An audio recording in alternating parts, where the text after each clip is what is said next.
if there is anything that tells you right off the bat that vacation is over with, it's done, it's rain.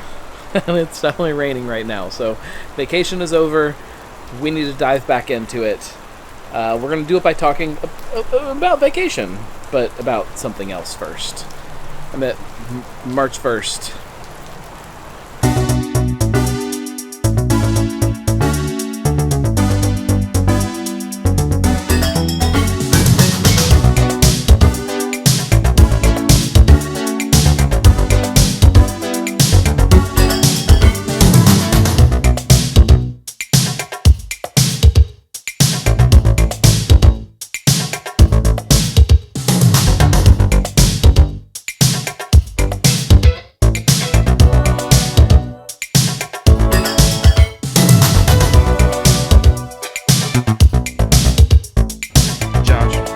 Opinion on some things, but okay.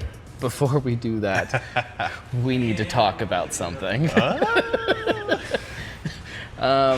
So the last time that you were on the vlog, yes, we ventured down to the Millcroft. Indeed. You got a little bit of shit. A little bit. See, I don't really get in front of the camera that often. If anybody doesn't know what I'm talking about, here. It's was. probably over there. It's probably right? everywhere. Wherever.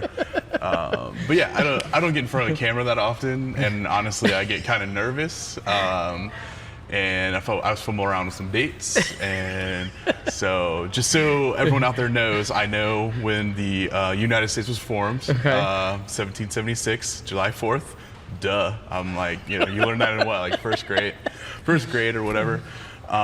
So obviously the Millcroft was not built in before then. It was arguably. Not too far. So the original building was built in the early 1800s. 1816 to be exact. That is actually. I will argue that is right around, if not before, the time the country was really started. So I don't think you were that far off.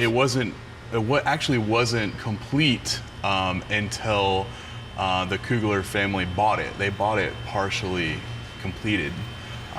But like I commented on a lot of people's posts, if you actually go on CincinnatiDistilling.com, there's a history section that I wrote with the help. There's a link in the show notes. There's a link in there.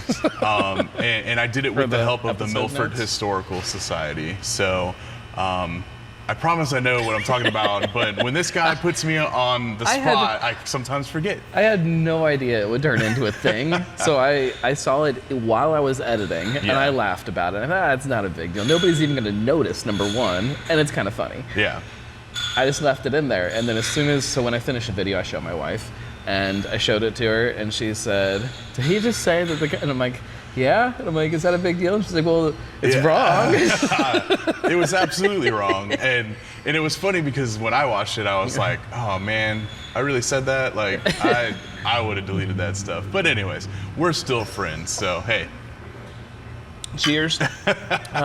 Drinking a craft American lager to kick off my day. It is kind of my last day of vacation, kind of my first day of normal life after vacation. I don't really know how that works, but it does bring up some questions that I have for you. Okay. Not really questions. It's not a quiz or anything.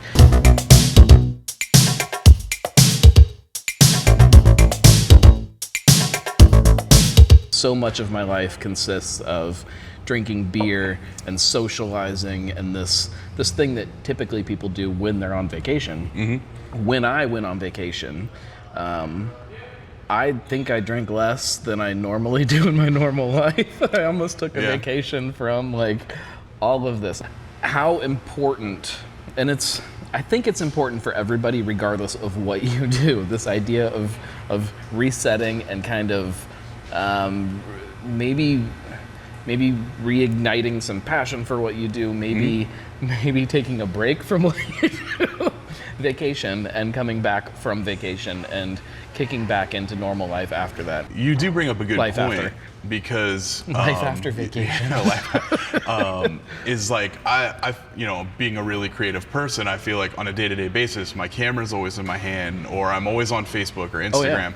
And I feel like when people go on vacation, they're like, oh, like I'm taking pictures, I'm posting on Instagram, I'm sharing my experiences with my friends and my family. And I was almost the exact opposite. I mean, I post stuff that I thought was cool, but I'm not glued to it the entire time. I didn't pull out, like I brought a couple cameras with me. I intended, to be honest, I intended on recording a video with, I was actually going to bring Oktoberfest beer down with me and do an Oktoberfest showdown from the beach. That's truly working on vacation, huh? And I decided not to. I didn't do any of that. I left all of those cameras in my camera bag and it stayed in the car the whole weekend. And I did some stuff on my phone. I did a couple videos that I threw up on Instagram, and that was it. Like I really did kind of shut off that normal side of my brain to. Well, it's a much needed break. I mean, at least for me personally,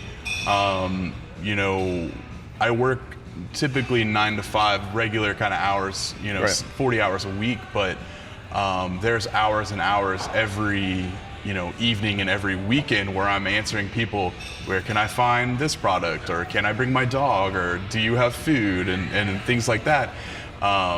It was just kind of I literally went through my notification settings and turned every single one of them off. I said, no one's going to contact me whatsoever, unless there's a huge problem. I told everyone here, I'm like, hey, text me if there's a problem. I said, I'm turning everything off. Going back to when we were talking about the Millcroft and people giving, you and me and the world shit about misspeaking about years, dates.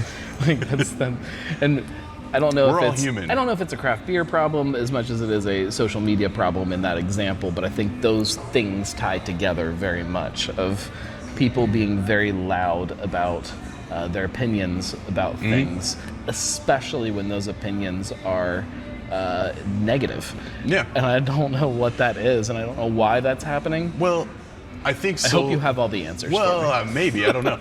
As someone who stares at social media almost all day, every day, to the point where it's kind of a problem. I think in this day and age where all you have to do is shoot a message, a DM, or not even a DM, you're publicly commenting, or, whether it's Twitter, Instagram, Facebook, whatever, is it dehumanizes your interaction, right? You're just talking to a profile. You're not talking to a person behind that. So it's so much easier to, not only be negative, but be mean about it, right?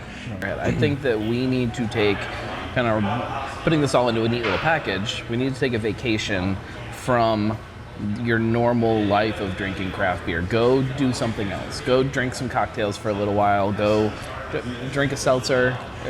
Go to a different brewery. Drink a seltzer. This is the only time I will tell you this. Go drink seltzer. Drink nothing but seltzer for like a week. That's all. You're not allowed to have beer. You're not allowed to do that. Take a break from this industry and come back to it with some kind of new excitement. Take a vacation from this normal everyday churn of breweries and new breweries and anniversaries, and take a break from it. Take a vacation, and maybe when you come back, your brain will kind of click into a different gear, and we can get back to that positivity of what makes this so much fun. Yeah. Well, I kind of have another challenge too, and maybe it goes a little bit against what you just said, but I would challenge people to revisit a place that they might not have had a good experience at in the years past. I mean, you have to give people time. That doesn't go against what I said. Yeah, they can do that after their vacation. All right, when you get back from vacation, I've been to especially when you look at breweries like where you might have gone when they first opened, and you're like, I don't know very many breweries that put out ridiculously good beers as soon as they open. I mean, they got to figure stuff out, right? Beer is about the experience. So if you go one time and drink a beer and don't have as good of an experience as you want to, it is going to be different the next time you go and drink that same beer from that same bartender at that same bar stool. It's not ever going to be the same. So trying to force yourself to just keep trying new things.